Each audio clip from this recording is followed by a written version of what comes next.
In Chapter 12, our last chapter of the semester, we're going to talk about prison life. I trust that you read the opening story, the case about Orville Lee Willard, who received a 20-year sentence for shooting a revolver inside his house to scare his daughter's boyfriend, who, by the way, had just beat up his daughter. No one was injured as a result of him firing the gun, with the exception of his own wall in his own house. The 53-year-old man, he was a former SeaWorld employee. This happened down in Florida. Employee with no criminal history. He shot his revolver, like I said, the bullet struck a wall. But under Florida law, he rejected a plea deal for 5 years on probation and went to trial. He felt that his defense of self-defense would be received well. It was not, unfortunately. He was found guilty by a jury of aggravated assault with a firearm, and now he has to serve the mandatory minimum sentence of 20 years in prison.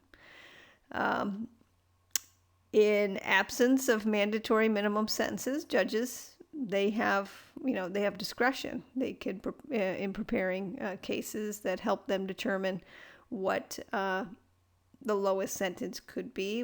They take into account the various factors like seriousness of the crime, the defendant's prior record, and the victims.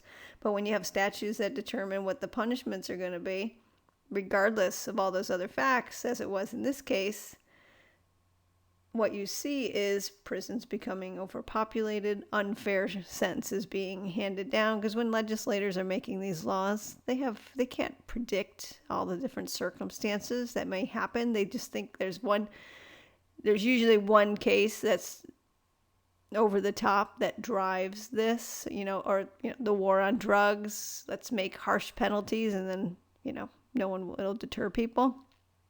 But then you end up with a result like this.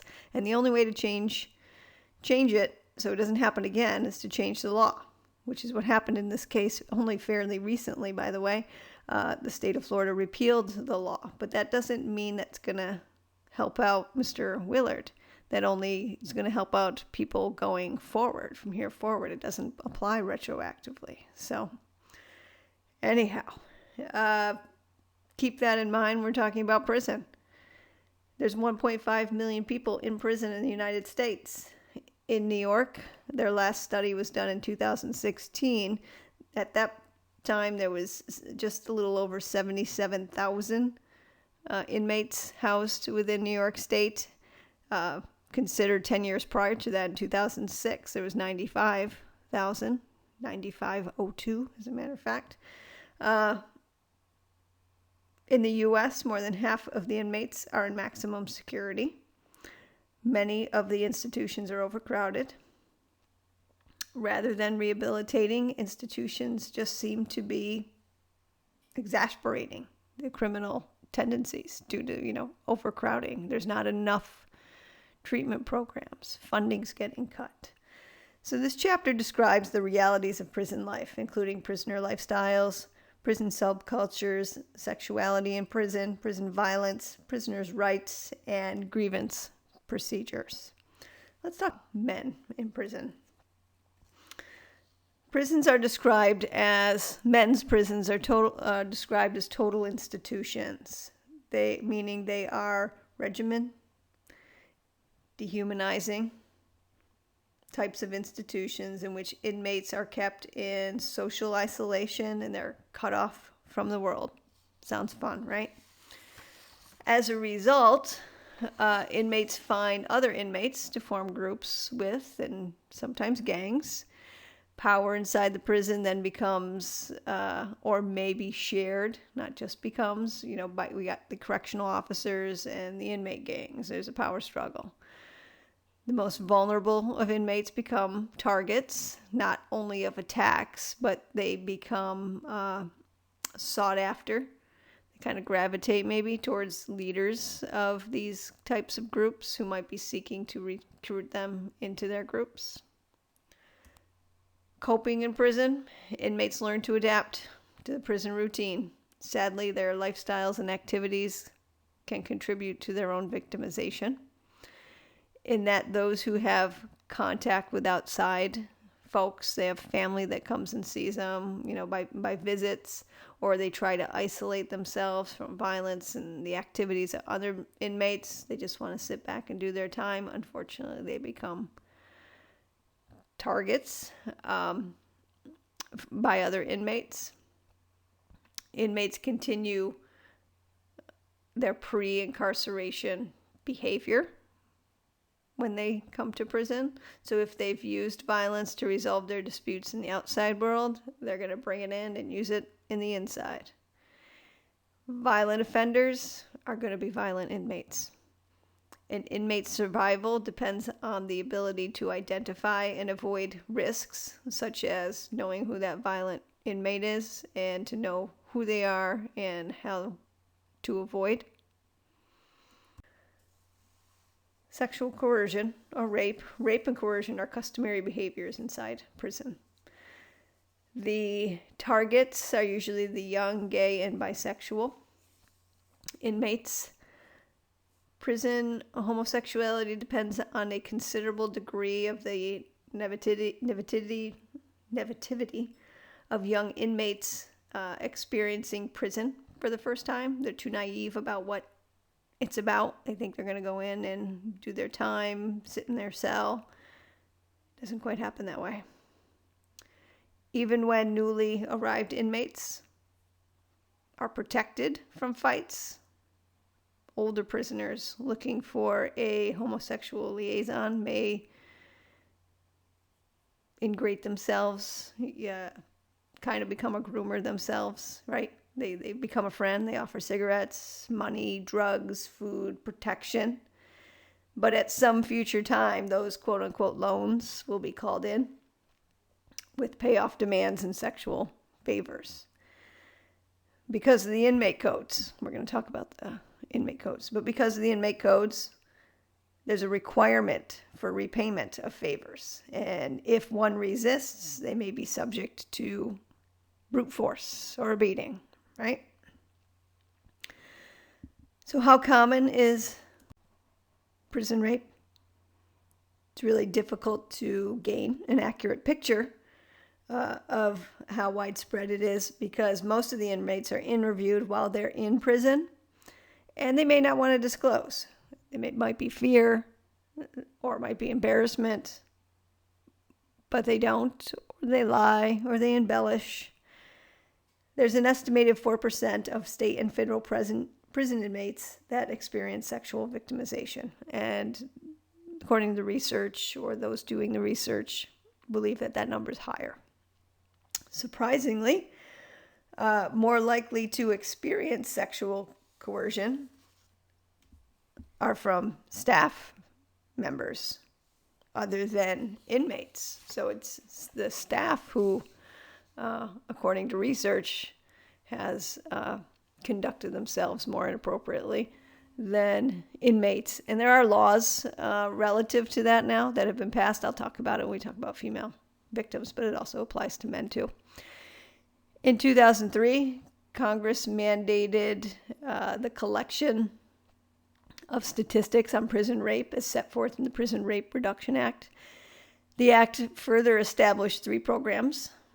Besides collecting statistics, interpreting the data, and conducting research, the act also established a program dedicated to the dissemination of information and procedures for combating prison rape and a program to assist in funding state programs. Sociologist Lee Boker, in interviewing and conducting studies of sexual violence in prison, he provided this following summary of his observations. He said, most sexual aggressors do not consider themselves homosexuals. Sexual release is not the primary motivation for sexual attack. Many aggressors must continue to participate in gang rapes to avoid becoming victims themselves. The aggressors themselves have suffered much damage to their masculinity in the past. So they had suffered already in the past. Just as in the cases of heterosexual rape, sexual assaults in prison are likely to leave psychological scars on the victims long after the physical event is over. Victims of prison rape live in fear. They may feel constantly threatened and may turn to self-destructive activities. Many victims question their masculinity and undergo a personal devaluation. Some victims of prison sexual assault become violent, attacking and sometimes killing the person who raped them. The inmate social code, another part of prison. There's two social realities that coexist in prison settings. One is the official structure of rules and procedures put in place by the wider society and enforced by prison staff. And the other is the more informal but decidedly more powerful inmate world. The inmate world, best described by how closely it touches the lives of inmates, is controlled by prison subculture, consisting of inmate values and behaviors, the realities of prison life, including a large and often densely packed inmate population that must look to the prison environment for all of its needs. That means that the realities of prison life mean that prison subculture develops independently of the plans of prison administrators and is not easily subject to the control of prison authorities. Inmates entering prison discover a whole new social world in which they must participate or face consequences ranging from dangerous ostracism to physical violence and homicide. The socialization of new inmates into the prison subculture has been described as a process of prisonization, through which the new prisoner learns the convict values, attitudes, roles, and even the language. And there are 5 elements of the code. Don't interfere with the interest of other inmates. Never read on a con. Don't lose your head. Play it cool and do your time. Don't exploit inmates. Don't steal. Don't break your word. And be right. Meaning not be correct, but be right. Have some integrity, I'm assuming, in the prison world. Sounds ironic. Don't whine. Be a man. Don't be a sucker. Don't trust the guards or staff. So that's the code. Some criminologists suggest that the prison code is simply a reflection of general criminal values. So if that's the case, these values are brought to the institution rather than created there. Either way, the power and persuasiveness of the prison code require convicts to conform to the worldview, the worldview that's held by the majority of the prisoners, the inmate code. What about women in prison? Approximately there are 111,000 women that are imprisoned in state and federal correctional institutions throughout the U.S., accounting for about 7% of the prison population. Although there are far more men imprisoned across the country than women, 15 men for every one woman, the number of female inmates is rising. The majority of female institutions are non-secure institutions. Much like the male institutions, they also lack inadequate programming and treatment facilities and rarely provide any job training programs. Sadly, most women who end up in prison are mothers. Their imprisonment creates complications as it relates to their children. Children are placed either with the father or other relatives. Most of the time, the mother-child relationship is cut off as a result of the mother going to prison. Most prisons don't have adequate visitation areas conducive to children, and also most parents don't want to expose their children to the prison setting. 10% of children end up in foster care as a result. So who is the female inmate? Well, like their male counterparts, they are young, less than 30 years old, minority, unmarried, uneducated, more than half are high school dropouts. They're under or unemployed, and they've been victims of abuse themselves. But importantly, unlike their male counterparts, their life circumstances tend to be specific to their gender, such as being the victims of sexual abuse, sexual assault, and domestic violence, as well as they're generally responsible for being the primary caregiver for the children. A woman's most common pathway to crime involves survival strategies that result from physical and sexual abuse, poverty, and substance abuse. Unfortunately, the sexual victimization of women offenders does exist in prison. 7% of women report being victimized by another inmate, and 2% by prison staff.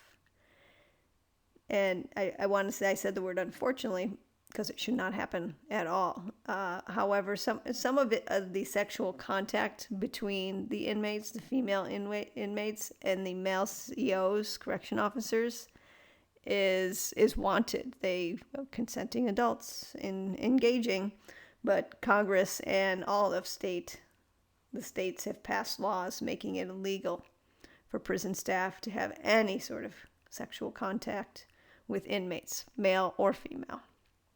It's a felony offense. The book references The Orange is the New Black on Netflix. If you've seen it, I've made it through a couple seasons and then I got uninterested.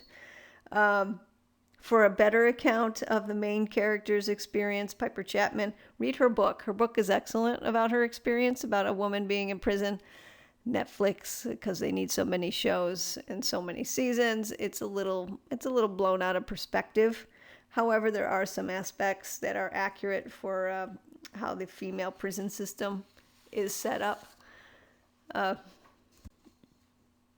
generally, female institutions differ from male institutions in that they are lower levels. There's lower levels of physical violence. There's a lack of a rigid inmate code, even though they are forced to undergo a prison socialization, I should say, a prison socialization that is, when you're new, it's fraught with dangerous and volatile situations. However, though, inmates do receive support from their peers and staff. And if they have folks, a lot of times females have folks on the other side, outside, who assist them, family members that come see them, and phone calls and send them materials. Within women's institutions, the inmates form and create make-believe families. There was a study done on this. This is not done in the male population, but women seem to have grasped onto it. And this was a study that was done in the early 60s, and it's still fairly common today. I think they flushed some of that out a little bit in Orange is the New Black, from what I remember. But the women assume the sexual identities of the roles that the woman that they take on. So like that, some might play the role of the father, some might play the role of the mother, some might play the role of the child. And they conduct life situations and circumstances, marriages, divorces. They act out family life. Many studies show that incarcerated women suffer intensely from the loss of affectional relationships once they enter prison, and that they form these liaisons to compensate for such losses. So that concludes our prison, on our men and women in prison. We're going to turn to correction treatments and what types of treatments are available for inmates, and treating them so they're rehabilitated upon their release. As I mentioned earlier, there's not a lot there's some available, there's not a lot, and there's certainly with the number of people that are imprisoned, there's certainly not enough access, and there's a lot of funding issues. But I'll get to that in correction treatments, which is next.